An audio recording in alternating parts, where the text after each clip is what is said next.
देखिए, जितने भी यहाँ पर आपराधिक घटनाएं घटी हैं, ये नाला सुपारा के लिए हमारे लिए शर्म की बात। सबसे पहले है बेरोजगारी, उसके बाद दिन दिन बढ़ने वाली महंगाई, उसके बाद अवैध तरीके से जो फेरी वाले को प्रोटेक्शन देने वाले उनमें भी बार बार वार होता है। अवैध तरीके से स्टेशन के आजू बाजू में जो पार्किंग लगाया जाता है उसमें कौन बड़ा कौन छोटा कौन वसूलेगा, इसके ऊपर भी है ना क्राइम बढ़ रहा है। ऊपर से यहाँ पे स्टाफ कम होने की वजह से और जो हिस्ट्री शीटर जो क्रिमिनल्स है वो अभी कोरोना के काल में नाला सोपारा में फिर से जेल से छुटके हुए आए हुए, उनकी हाजिरी नहीं लगने की वजह से, ऊपर से चरस की ज़्यादा तरीके से बिक्री होने से, गांजा बिक्री होने से, अवैध तरीके से नाइजीरियन रहने से है कि अवैध जो मादक पदार्थ की बिक्री हो रही है उसके जिम्मेदार उस क्षेत्र के पुलिस इंचार्ज होंगे। और ये सब राज जी ने जो बोला है मैं इनकी बात का समर्थन करता हूँ और ये सब रुकना चाहिए। और 1000 जनता के बीच में एक पुलिस ऑफिसर, एक महिला पुलिस ऑफिसर होना ही चाहिए। पुलिस का खौफ नहीं है, जो पुलिस का खौफ होना चाहिए आम पब्लिक को। अभी अगर सही आदमी चला जाएगा तो FIR नहीं होगा, वहाँ एंट्री नहीं लिखा जाएगा। पुलिस पहले ईमानदारी में निभाना चाहिए। पुलिस अगर चाहेगी तो ईमानदारी से पुलिस निभाएगी तो ही मैटर हल होगा। नमस्कार, मैं सचिन दीक्षित एक बार फिर से आप सभी के सामने हाजिर हूँ। नाला सुपारा को किसी की नज़र लग गई है। लगातार 15 दिनों में जो 3 हादसे हुए हैं वह अत्यधिक गंभीर हैं और नाला सुपारा की आम जनता को झकझोर देने के लिए काफ़ी है। हमें विचार करना पड़ेगा कि आपराधिक घटनाएं जो घटित हो रही हैं इसके पीछे का मूल कारण क्या है। जनता को जागरूक होने की आवश्यकता है और जनप्रतिनिधि से लेकर प्रशासन तक को काम करने की आवश्यकता है। ये काम में कहाँ चूक है उसके लिए हम बातचीत के लिए आज खड़े हैं। हमारे साथ यहाँ पर उपस्थित हैं क्षेत्रीय जनसेवक जो लगातार समाज के बीच में रहते हैं और काम करते हैं। विनय तिवारी जो बहुजन विकास अघाड़ी से हैं, राज नागरे जो महाराष्ट्र नवनिर्माण सेना से हैं और रतन तिवारी जो कांग्रेस पार्टी से और आम जनता। हम उनसे बात करेंगे कि आखिर कहाँ आपराधिक घटनाएं घटित होने में कहाँ पुलिस की कमी हो रही है और कहाँ जनता कम पड़ रही है, जिसकी वजह से सूत्र नहीं बन पा रहे हैं। आइए हम बात करते हैं। सबसे पहले विनय जी से बात करेंगे और विनय जी जानेंगे कि विनय जी क्या है मूल कारण और इस पूरी घटना पर इनकी क्या प्रतिक्रिया है। विनय जी, क्या कहना है आपका? जो घटित घटना पिछले 15 दिनों में 3 घटनाएं, 15 से 20 दिनों के भीतर जो 3 घटनाएं हुई, एक गोलीकांड, परसों जो 2 हत्याएं हुई एक ही दिन, क्या कहना है आपका? देखिए, जितने भी यहाँ पर आपराधिक घटनाएं घटी हैं, ये नाला सुपारा के लिए हमारे लिए शर्म की बात है। परंतु नाला सुपारा जो हमारे पास पहले हमारे यहाँ पर अधीक्षक थे, पुलिस अधीक्षक जिसको SP कहा जाता है, अब हमारे यहाँ पर आयुक्तालय आ गए सदानंद दाते जी, जो कि एक बहुत ही कर्मठ पुलिस अधिकारी हैं। और हमारी आबादी है 25 लाख की वसई तालुका की, और मेरे जो आंकड़े के अनुसार हमारे पास पूरे वसई तालुका में 700 से 800 या ज़्यादा 1000 पुलिसकर्मी हैं। तो एक पुलिसकर्मी 3000 आदमी के ऊपर एक पुलिसकर्मी का स्टाफ की यहाँ पर नियुक्ति हुई है। सदानंद दाते जी का बीच में यहाँ पर एवरशाइन में आए थे, तब उन्होंने बताया था कि और भी कुछ पुलिस स्टेशंस बनने वाले हैं। क्योंकि अभी इसका एक ही कारण है कि हमारे पुलिस की जो स्टाफ्स हैं, ये ग्राम पंचायत और पहले आयुक्तालय नहीं था, तो स्टाफ की कमी के कारण और रात की गश्त न होने के कारण प्रॉपर ये जो अपराध बढ़ेगा, पेट्रोलिंग ठीक से नहीं हो रही। राज जी, आपका क्या कहना है? क्या लगता है जो मुख्य इस तरह से आपराधिक घटनाएं घटित हो रही हैं, क्योंकि मोरे गांव तो आपके आसपास का ही पूरा इलाका है, क्या कहना है आपका? नाला सोपारा घटित घटना पे आपकी क्या प्रतिक्रिया? नाला सोपारा में जितना क्राइम हो रहा है उसकी जो वजह है वो सबसे पहले है बेरोजगारी, उसके बाद दिन बढ़ने वाली महंगाई, उसके बाद अवैध तरीके से जो फेरी वाले को प्रोटेक्शन देने वाले उनमें भी बार बार वार होता है। अवैध तरीके से स्टेशन के आजू बाजू में जो पार्किंग लगाया जाता है उसमें कौन बड़ा कौन छोटा कौन वसूलेगा, इसके ऊपर भी है ना क्राइम बढ़ रहा है। ऊपर से यहाँ पे स्टाफ कम होने की वजह से और जो हिस्ट्री शीटर जो क्रिमिनल्स है वो अभी कोरोना के काल में नाला सोपारा में फिर से जेल से छुटके हुए आए हुए, उनकी हाजिरी नहीं लगने की वजह से, ऊपर से चरस की ज़्यादा तरीके से बिक्री होने से, गांजा बिक्री होने से, अवैध तरीके से नाइजीरियन रहने से, अवैध तरीके से बांग्लादेशी रहने से, अवैध तरीके से यहाँ पे जो स्मगलिंग वगैरह होता है उसकी वजह से, भू माफियों की वजह से जो कंस्ट्रक्शन है वो आधा कंस्ट्रक्शन पड़ा हुआ है, और निर्गम जगह है, वहाँ पे म्यूनसिपल कॉरपोरेशन की लाइट नहीं होने की वजह से यहाँ पे दिन ब दिन आपराधिक घटनाएं घटती जा रही है। ऐसे टाइम में पुलिस ने ज़्यादा से ज़्यादा पुलिस संख्या बल बढ़ा के यहाँ की लोक संख्या के 1000 के पीछे एक पुलिस महिला और एक पुरुष नियुक्त करना चाहिए। नहीं, कहीं ना कहीं आपको लगता नहीं कि ये घटनाएं जो घटित हो रही है, रतन जी आपको लगता है कि जिस तरह से इन्होंने बताया जहाँ से गांजा और ये अफीम इस तरह की चीज़ें जो यहाँ पर तस्करी हो रही है, अवैध रूप से यहाँ जो पार्किंग लगती है या फेरी वाले लगते हैं, फेरी वाले बैठते हैं उस जगह पर, ये सब मूल कारण है अपराध बढ़ने का? बिल्कुल ही इनकी बात का मैं समर्थन करता हूँ। अभी अभी महाराष्ट्र के गृह मंत्री अनिल देशमुख जी ने कहा है कि अवैध जो मादक पदार्थ की बिक्री हो रही है उसके जिम्मेदार उस क्षेत्र के पुलिस इंचार्ज होंगे।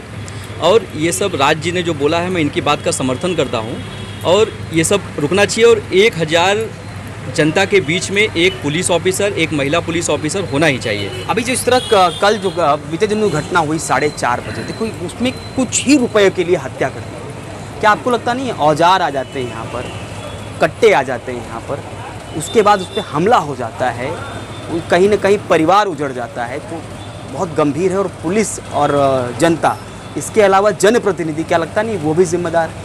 जनप्रतिनिधि को भी सोचना चाहिए कि यहाँ पर कैसे पुलिसिया व्यवस्था ठीक हो, उसके लिए पत्र व्यवहार करना चाहिए, प्रशासन से मीटिंग करनी चाहिए। क्या आपको लगता नहीं है यहाँ के क्षेत्रीय सत्ताधारी, उनकी भी एक जिम्मेदारी है? देखिए, पुलिस का जो मैन पावर है, पुलिस के जो स्टाफ्स हैं, उसके कमी और कारण मैंने पहले भी बताया। नहीं तो उसको पूरा करने के लिए आज तक क्या उस पर कोई भी पत्र हाउस में बात मांग उठ सकती थी? जो आयुक्तालय आ गया है, ये आयुक्तालय के लिए जो मांगे हैं जनप्रतिनिधि और हमारे पक्ष ने ही शुरुआत से ही की है आयुक्तालय लाने के लिए।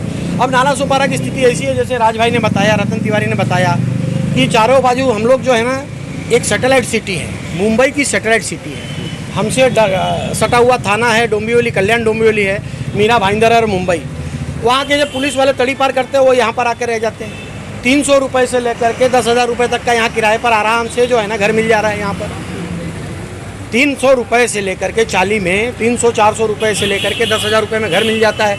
तो कोई भी वांटेड होता है या कुछ भी होता है, तड़ी पार होता है, वो नाला सुपारा में आकर के आराम से शरण ले सकता है। 25 लाख की आबादी है, 25 लाख की आबादी है, तो ये महाराष्ट्र शासन और सरकार को बहुत पहले से सोचना चाहिए था। आयुक्तालय आ गया है, जैसे कि सदानंद दाते जी हमारे कमिश्नर जी, उनका मैं इस विचार का और उनके इस निर्णय का मैं बड़ा स्वागत करते हैं हम लोग, कि उन्होंने कहा है कि 6 और 7 से पुलिस स्टेशन और यहाँ पर बढ़ेगा।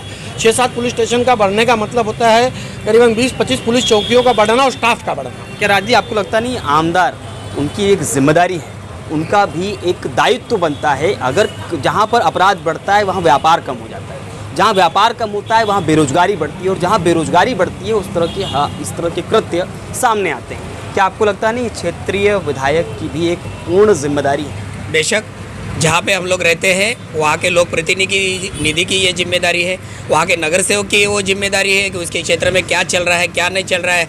उतनी ही जिम्मेदारी सर्वसामान्य नागरिक भी है कि जहाँ पे अपने आड़ोस पड़ोस में कौन आ रहा है, वो किस तरीके से रह रहा है, कहाँ से आ रहा है, वो क्या कर रहा है, उसकी जानकारी के लिए वो अलर्ट रहना चाहिए, पुलिस को जानकारी देना चाहिए।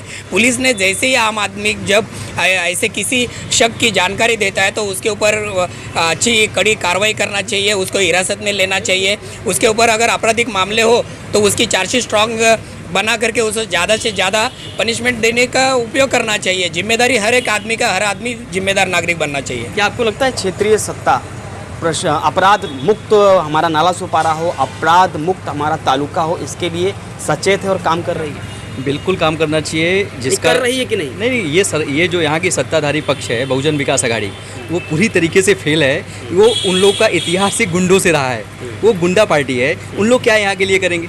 उनके बारे में बोलना, गुंडा राज खत्म करना शोभा नहीं देता। तो यहाँ पे जब तक सत्ता परिवर्तन नहीं होगा तब तक कुछ नहीं होने वाला। उनकी एक जिम्मेदारी तो है ना आपके हिसाब से? पूरी जिम्मेदारी है, लेकिन वो जिम्मेदारी से भागते हैं। अच्छा, पुलिसिया व्यवस्था पर कितना भरोसा है? मैं आखिरी राउंड में है, पुलिसिया व्यवस्था पर कितना भरोसा है कि ये जो आपने जैसे इन्होंने गिनाया कि यहाँ गांजा, यहाँ पर अवैध तरीके जो चीज़ें होती हैं, क्या वो उनकी नज़रों के सामने नहीं है? क्या उन्हें दिखाई नहीं देता? अगर राज नागरे को दिखाई देता है, विनय तिवारी को दिखाई देता है, रतन तिवारी को दिखाई देता है, तो क्या उनको दिखाई नहीं देता? महाराष्ट्र की पुलिस इतनी सक्षम है कि अगर ये एकदम तत्पर काम करना चाहे तो मंदिर के बाहर से कोई चप्पल नहीं चुरा सकता। तो ये तो आपने बहुत बड़ी बात कह दी, चिराग तले अंधेरा। अगर पुलिस चाहे तो मैं बता रहा हूँ कि मंदिर के बाहर से चप्पल भी आपकी चोरी नहीं हो सकती है। तो लेकिन इतने बड़े कांड जो हो रहे हैं तो कहीं ना कहीं उनके संज्ञान में है, लेकिन जिम्मेदार आप क्या- मानते हैं कि नहीं? जिम्मेदार हैं। आप राज्य क्या कहेंगे पुलिस के सामने, जिस तरीके से पुलिस है और पुलिस की हद में जो एरिया में आप देखो, अगर प्रगति नगर जो गोली कांड हुआ था तो उसमें मुझे लगता है मुश्किल से आधा किलोमीटर दूरी पर ही एक चौकी थी। आप रोड क्रॉस कर दीजिए, वो अंदर से जाके गली से चौकी थी, तो उतनी दूरी पर भी बेखौफ होकर एक आदमी आकर गोली मार देता है, पत्थर मारता है, औजार से हमला करता है। इसी के अलावा जो कल 4:30 बजे ऑटो रिक्शे के ने वार किया और वो मर गया, क्या लगता नहीं खौफ जो पुलिस का होना चाहिए उस पर क्या? पुलिस का जो सामान्य आदमी के और क्रिमिनल के मन में जो धाक होना चाहिए रहता है, खौफ होना चाहिए, वो उनके ऊपर रह नहीं चुका है। उनको चौकी से वो बेखौल हो गए।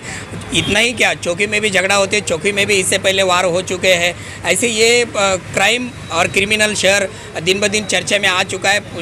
पुलिस जो है वो निष्क्रियता से काम कर रहे हैं। वो अगर लगन से काम करेंगे, अगर स्ट्रांग से काम करेंगे, हर पुलिस वाला अगर चाहेगा कि मैं जिम्मेदारी से और प्रामाणिकता से काम करूँ, तो यहाँ से पूरा क्राइम जड़ से निकल जाएगा। रतन जी, जिस तरह से पुलिस इस समय काम कर रही है, आप संतुष्ट हैं?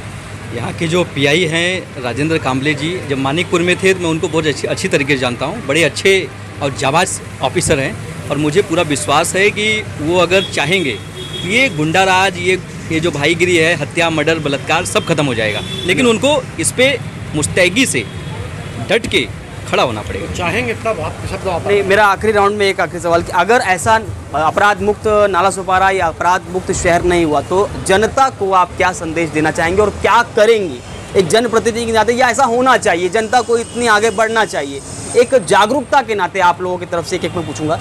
सबसे पहले आप बताइए क्या होना चाहिए विनय जी? आपको लगता है कि अगर नहीं हुआ सुधार तो क्या करेंगे या क्या होना चाहिए पुलिस के प्रति? देखिए, मैं आपके चैनल के माध्यम से मैं ये कहना चाहूँगा कि नाला सोपारा में 1000 सेवाभावी संस्थाएं हैं और लीगल 1000 पत्रकार हैं और 25,000 इलीगल पत्रकार हैं।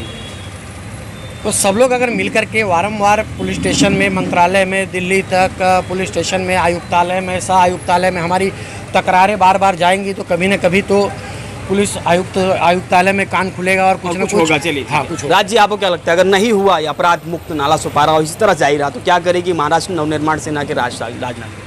हर आम इंसान ने पुलिस चौकी के कंट्रोल रूम का सेफ्टी के लिए नंबर रखना चाहिए। अगर उनको किसी चीज़ का डर लगे तो कंट्रोल रूम को वो अपने मोबाइल से फ़ोन करके उस घटना की वारदात दे सकते हैं ताकि कि वो क्राइम घटने से पहले उनको सेफ्टी मिले। या तो महाराष्ट्र नवनिर्माण सेना हो या इसके बावजूद अड़ोस पड़ोस के जो जनप्रतिनिधि हो उनके साथ कॉन्टेक्ट करना चाहिए। हुआ तो क्या करेंगे?